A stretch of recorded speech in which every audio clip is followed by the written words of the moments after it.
فاطمة جود ألا تسمعني؟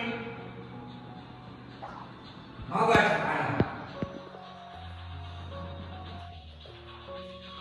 جود فاطمة ألا تسمعني؟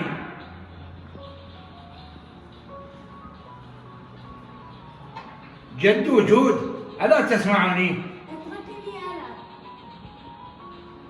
وأنت يا فاطمة جد اتركني ألعب.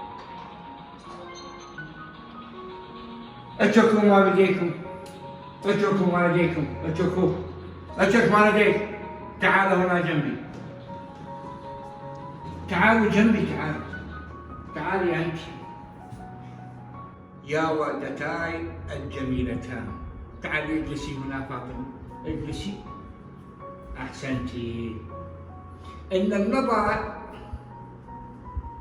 في هذا الموبايل كثيرا واللعب به يؤدي إلى إضعاف بصركما، وستلبسون هذه النظارة مثلي. كذلك اللعب الكثير بالموبايل يؤدي إلى الآلام في رقبتك. فهل تقبل أن يكون جدك حزينا وأنت يا فاطمة لأن عيناكما ستضعفان أو تتألمان؟ فأنا أحبكما كثيرا ولا أحب أن تتألم أو يضعف بصركما. هل تقبلان أن يتألم جدكما؟ كلا يا جد، واحنا نحبك كثيرا. جد لا نريدك تتألم.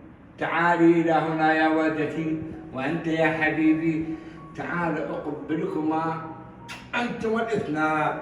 حفظكم الله.